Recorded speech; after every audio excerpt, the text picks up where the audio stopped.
I've been working really hard on this room. Ah, so much better. Yeah. Somebody could hang out here. I finally got the office cleared, and it feels amazing. Today, I thought I would share some of my tried and true favorite tips for saving money on groceries. And I thought I would just jump right into it and get right to it. First, I want to say to check the ads. There are flyers that all the major grocery stores send out each week. And some of the stores that are more expensive run better ads. I, for example, have a Kroger store near me that's called Ralph's.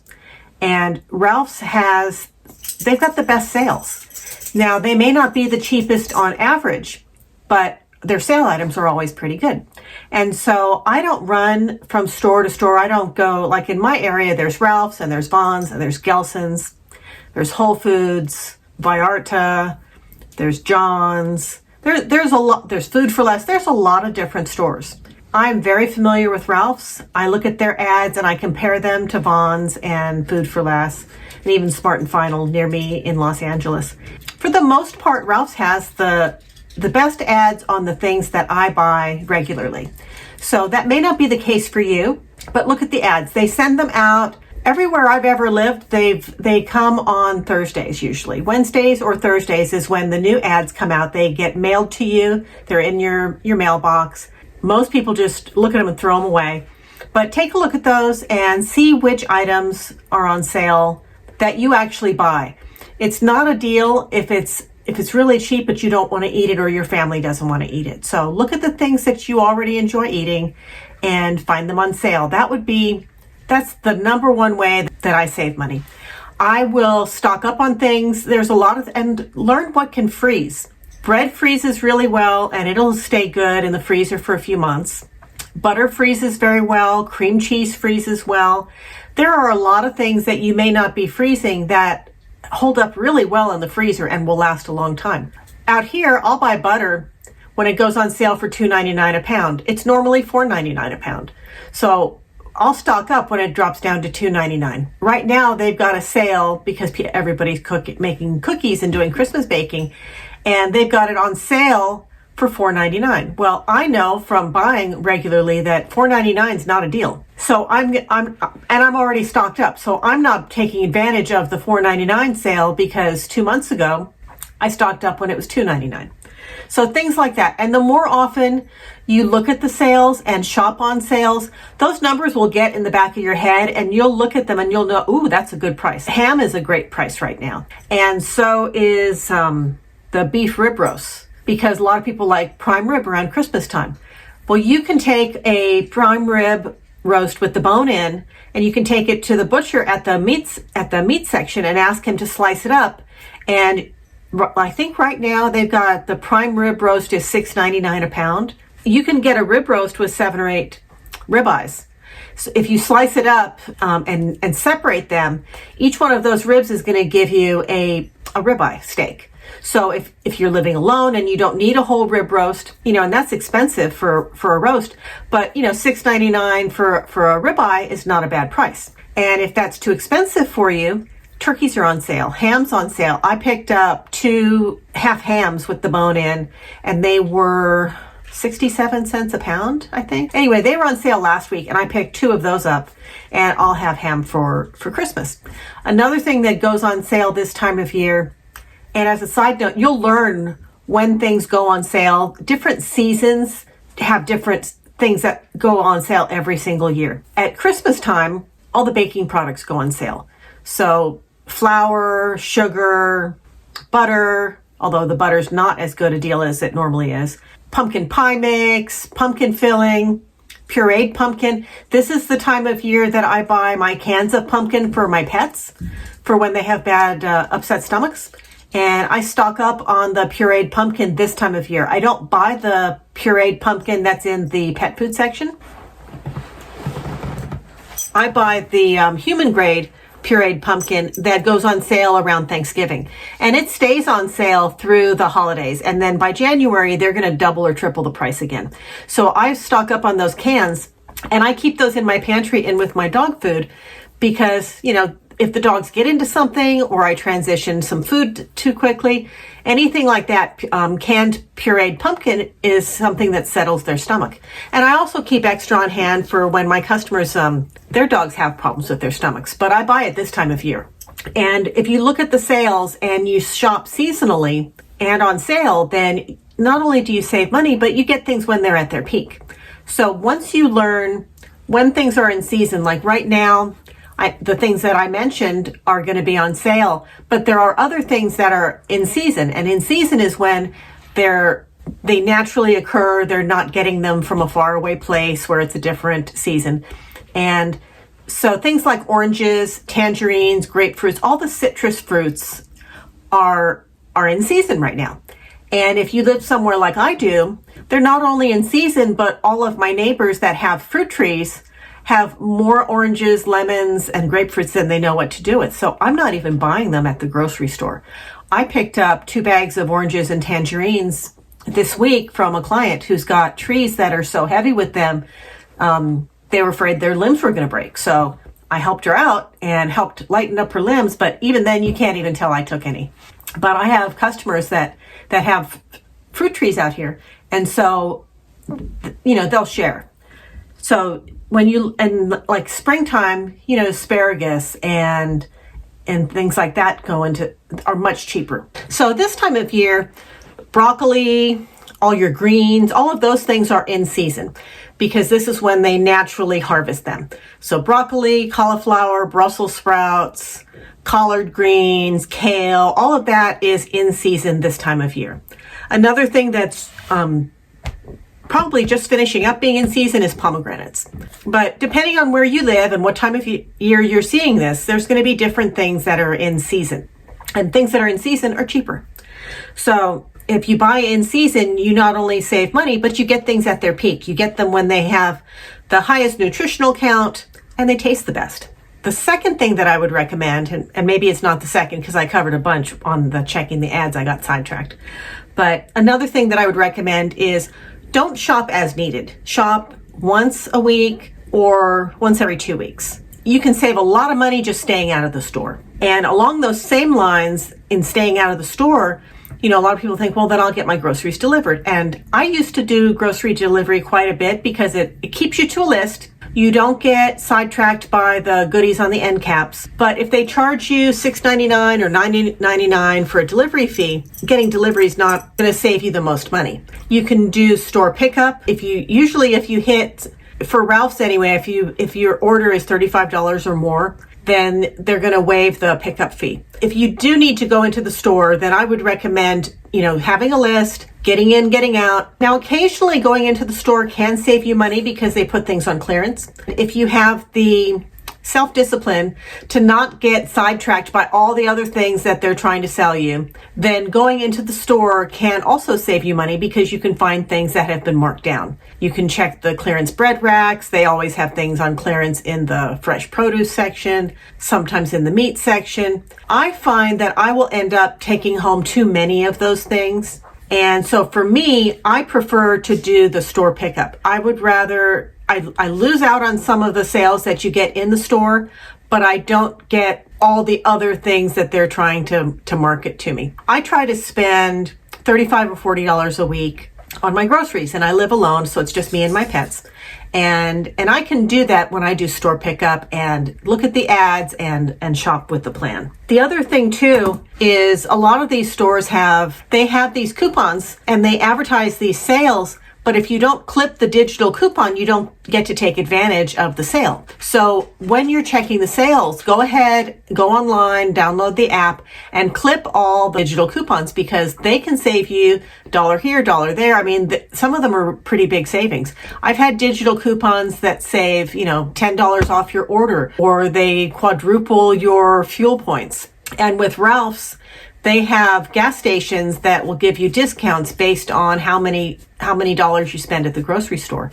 And if you shop on Fridays, then they quadruple them. But you have to click that little digital coupon or you don't get the extra savings. And I've gotten up to $1 a gallon off on gas by using those.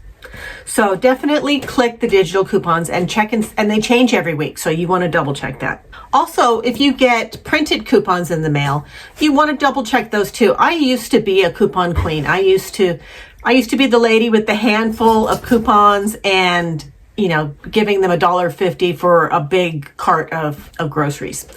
I don't do that anymore because what I found over time, the biggest savings were on prepackaged and prepared foods.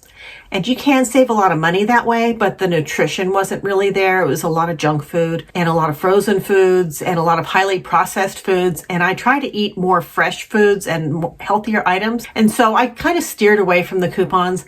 Plus, it takes so much time. It just takes so much time to get all of them clipped and organized and then to be able to find them. I had a binder with baseball card pockets, and I had, different sections for different types of coupons, and it was a whole thing. But I would spend 2 or 3 hours a week just clipping and organizing and preparing the coupons, and my time could be used on something else. So I found that because I wanted to buy more fresh fruits and vegetables and meats anyway, and there weren't coupons for those items, I was better off just shopping the sales, getting a freezer, and buying things when they went on sale. But if coupons work for you, then go for it. I know that when I had a family, I saved a lot of money on cleansers and toilet paper and toothpaste and a lot of the personal hygiene items. And I will still clip a coupon when I need new face cream or makeup, because you can save several dollars a pop on that kind of stuff. So I keep an eye, and I'm kind of selective. I don't clip coupons for the groceries as much because so much of it was prepackaged, highly processed foods. Another thing that I do before I do my weekly shopping is I will take a few minutes and I will review what's in my refrigerator that I need to eat up.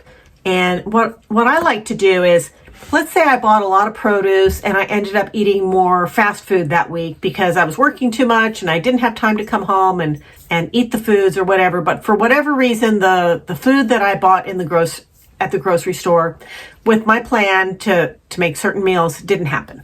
It happens to all of us. We have the best of plans and then something else gets in the way. For the weeks that happens and I open the fridge and I see broccoli that's not bad yet, but it's about to be, I can definitely plan to eat that for the next meal. But what I'll often do is I will try and think of recipes that will maybe use multiple items like that.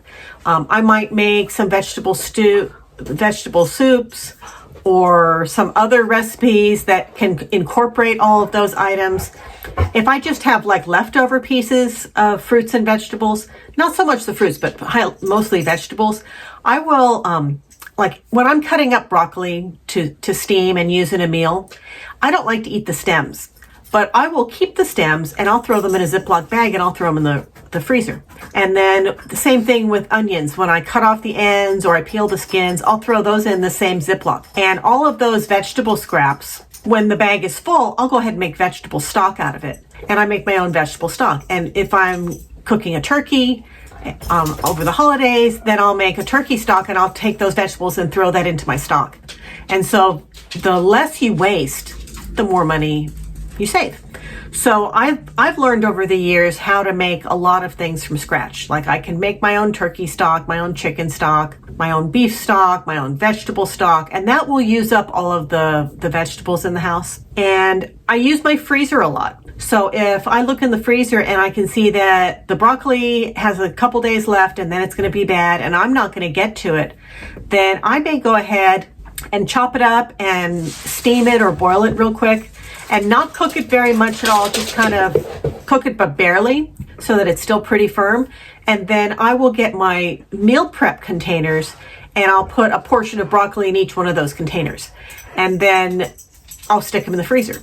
And then the next time I have chicken or I make ground beef or burgers or whatever, then I'll keep in the back of my head that I've got these portions of sides already in the meal prep containers, and all I need to do is add protein to them. And I'll be intentional about that so that the next time I do have time to cook, I'll cook a little extra of those things, knowing that I can finish up the meals that are in my freezer. And then I have my own frozen meals at the ready. One thing that I'm doing right now is I'm trying to stock up my freezer with pre-made healthy meals. I'm getting ready to have a surgery in January. I don't have a date yet, but I'm still feeling good. I've made a couple videos about it. I've got, there's a brain tumor in my head, and I'm going to have a craniotomy in early January.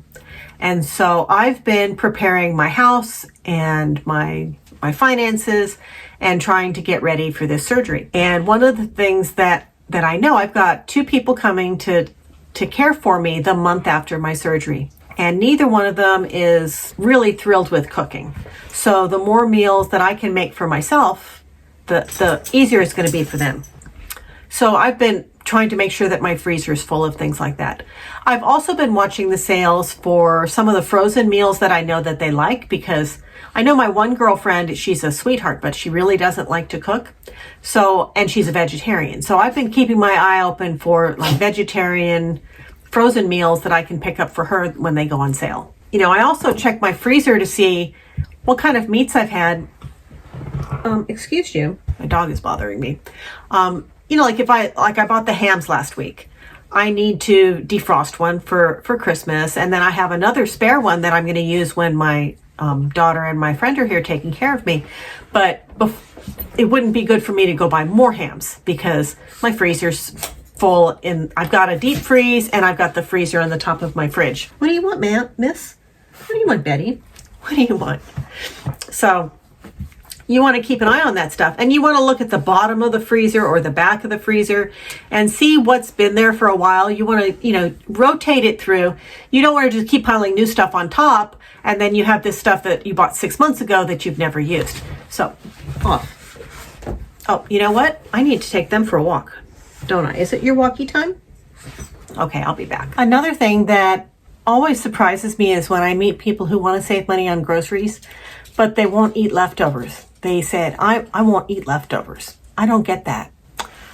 I had a family for years. My kids are grown now, and so I don't cook for a family anymore. But I never stopped cooking family-sized portions because when the kids moved away and I became single, I still cooked like there were going to be 4 people in the house. And so I would have the one meal, and then I would have 3 more that I could put in meal prep containers and stick in my freezer, and I would be able to enjoy that meal again three more times. So I've always been a big proponent of leftovers. I use them in my meal planning. I don't do like a set special day where I cook all my meals for the week, but I'll cook maybe 2 or 3 times a week, and I just cook a family-sized portion and stick a few of them. I don't do an extra time. I like leftovers. I've always liked leftovers. And that doesn't mean that I'm going to eat those things over and over and over again. Like I said, I'll cook once. I may cook a dinner on a Monday and have 3 leftovers that I stick in the freezer. I may not eat those again for a couple more weeks or even a month or more because they hold up really well. So I would definitely recommend eating leftovers, planning for leftovers, because it's such an easy way to get your meal prep done. I would also meal plan from the items on sale. So if you know that chicken's on sale, I buy chickens when they're buy one, get one free, or 99 cents a pound or less. And so I have a bunch of whole chickens in the freezer. Now, I'm not a huge fan of the dark meat, but the dark meat is good in things like chicken pot pies or chicken soups or chicken enchiladas, things where chicken's not the main focus. It's more of a flavoring in there. And I prefer to eat the breast meat. You can't, if you're trying to save money on groceries, you need to be a little less picky. If you only want boneless, skinless breasts, you're going to pay a lot more. You're going to pay $6.99 a pound instead of 99 cents a pound. And so I would say you have to learn to not be quite so picky about the food choices and realize how easy it is to get what you want in a much cheaper package. So I would say, plan for the things that are on sale. And even things like when the rib roasts go on sale, you may be somebody who likes ribeye steaks, but you don't like prime rib, or you don't want to buy that much of it. But if you plan ahead a little bit, and you stock up a little bit every week, then you end up with a huge variety of things that are stocked up. But you've got to get ahead of it a little bit. Another thing that I learned years ago when I was first starting to have my own home was I set up my pantry. And there was a book that I bought. I don't remember the name of it anymore, but the book was focused on how to set up a pantry, the items that you need, and some basic recipes that you can make from items in your pantry. And I learned how to make pie crusts and breads and rolls and biscuits and things like that you can always whip up if you have flour, salt, a little bit of baking powder, a little bit of milk, some basic items. I learned that there were certain things that you should always have in your fridge, pantry, and freezer. And if you always had those items, you could always whip up a meal, even if you didn't really have a plan. And as a young mom, I really took that to heart, and I learned that I saved a lot of money that way too, because if you're only going to the grocery store, I was really only going twice a month. I was going 2 times a month. I didn't want to take 2 kids to the grocery store, 2 toddlers, and we didn't have a lot of money. I was a stay-home mom when my kids were really little, and my husband was a teacher, and he got paid once a month. During the summer, he didn't get paid at all. They've gone to year-round pay now, but back then they didn't. You got paid once a month on the months that school was in session. And so we were really poor in the summertime. I learned how to make a chicken really last. I would buy whole chickens and I would bake them. The first meal would be the meat. So and then I would take whatever meat was on the bones. And then, the next day we might have chicken a la king. And then after that, I would make chicken broth and we would have chicken soup, or I'd make chicken stock and turn it into something else. But that chicken, I had 2 kids, a husband and me, so it was a family of 4. But that chicken would feed us at least 3 times. And I would buy it on sale and I would stock up. Learning how to do basic cooking and keeping a pantry can really save you some money. Another thing that I did when I had other people living in the house with me was I kept one of those magnetic shopping lists on the refrigerator. When we ran out of ketchup or mustard or eggs or milk, that didn't mean we ran to the store and got more, but it did mean that we put it on the list. And if we were running low and they wanted to make sure that they had it for the next week, they needed to put it on the list early enough that they knew that I only shopped once a week. And so if we ran out, we ran out, and we learned to make do without things. Now that I'm single and I live alone, I don't keep a list on my fridge anymore, mostly because I don't like the clutter, but I add it to my phone. On the app that I shop on the Ralph's app, and Ralph's is where I go most of the time. So I'll go to Ralph's and I will add things to my cart when I run out of them at home, so that when it's time for me to do my grocery pickup, the things that I've run out of are already on my list and in my cart. The other thing I touched on briefly is learn how to substitute items. For example, did you know that if you run out of eggs, but you have flaxseed, like ground up flaxseed, you can add a little water to that, let it sit, and use it in a recipe, and it'll act like eggs. If you run out of baking powder, you can add baking soda and cream of tartar together, and you can make your own baking powder. If you learn how to substitute items, if you're out of sugar in an item, you can add applesauce. Applesauce can be exchanged for oil sometimes too. If you're making a cake or cupcakes or muffins, applesauce lowers the fat on something, but it also binds things together the same way oil does. So the more you cook at home, the more you'll get an eye for what goes together. And when you run out of something, instead of running to the store for that one item, and whoever goes to the store and gets just the one item, you always get 5 items or a handful of items because they get you with the marketing. So if you can learn how to substitute your out of stock items for something else, or to alter your recipe a little bit, if you don't have broccoli, but you have cauliflower, you have Brussels sprouts, you can, you learn what things kind of taste the same or similar in a recipe. And if you experiment a little bit, that's another way to save a lot of money. And I think too, the more that you do, the more you cook at home, the more you learn how you can substitute the different things. And so even if you don't love cooking, if you can learn a few basic recipes that are go-tos, that are easy to do, that don't take up a lot of time and don't create a lot of mess, you just end up saving so much money. And then also, every once in a while, try some new recipes. If you're tired of the same old things, maybe you've made your go-to recipe too many times in the last month and your family's sick of it or you're sick of it. Try different sauces, try different ingredients, check out a food video once in a while. And, check lists for frugal cooking. And I like watching those recipes because sometimes you can mix things together that maybe you didn't think of, and they'll taste delicious and they could be your new favorites. But, you know, every now and then if you try something new, it kind of keeps the zest in the cooking. And then another tip that I really highly recommend, and I'm a member of, in my area, they have this group. I found it on Facebook, and it's called Buy Nothing. And the way that, and it's nationwide, it's everywhere. So in your area, if you type in on Facebook under groups, if you type in buy, B-U-Y, nothing, and your city on the Facebook app, and you search in groups, it'll populate the local Buy Nothing groups in your area. The idea is to reduce trash and to meet your neighbors and to build a community. And some of my best friends I've met through the Buy Nothing group. I've gotten furniture there, I've gotten clothes there. You'll also see people giving away leftover food from recipes or leftover trays of food from parties. And where I'm going with this is, let's say you want to make ice cream or waffles, or you want to have a fondue party. You know, you want to make cheese or chocolate fondue, or you want to have a chocolate waterfall fountain. Rather than buying those specialty gadgets that you'd only use once or twice a year, chafing dishes, you know, that sort of thing, borrow them.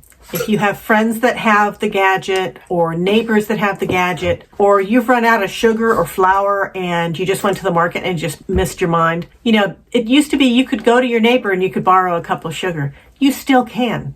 Most people don't realize that, but if you get to know your neighbors, they're happy to give you a cup of sugar. And the benefit, aside from the free cup of sugar, is you get to know the people around you. And I love that.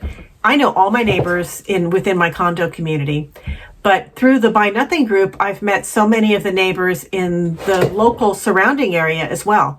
And so if I've got a need for a specialty item, chances are one of my neighbors has one. And as long as you're respectful and you return the item in good condition and you're nice about it, people are happy to loan that stuff out. Does that mean 100% of the things you want or need you can get from your neighbors? Of course not. But you can get more than you think. That's something that I've been thinking about too, is as I get ready for my surgery, I've put out a request for one of those breakfast in bed tables. And I'll probably get one of those. I got this lamp behind me from the Buy Nothing group. And, the plants. This plant right here, these were cuttings from the Buy Nothing group. I wanted a Monstera plant, and so I said, anybody have a Monstera plant where I could get a couple cuttings? And I grew this plant from cuttings that I got from one of my neighbors. And the plant back there, the pothos, same thing. I wanted a pothos plant. And so I asked for cuttings in the Buy Nothing group, and that's where I got those from. And so I would strongly recommend, wherever you are, look in your Facebook and look for a Buy Nothing group, and because it's wonderful. And I've gotten dog food there, cat food. You know, sometimes people will buy a food and their dog's allergic to it. And so I've gotten a lot of pet supplies there. But and people are happy to share. So I would strongly recommend that. I would love to know what your tips are for saving money at the grocery store. If you have tips that I didn't mention that you think really save you money on a regular basis, drop them in the comments. I would love to see what your tips are, and maybe we can all save together. Have a great day. I'll talk to you later.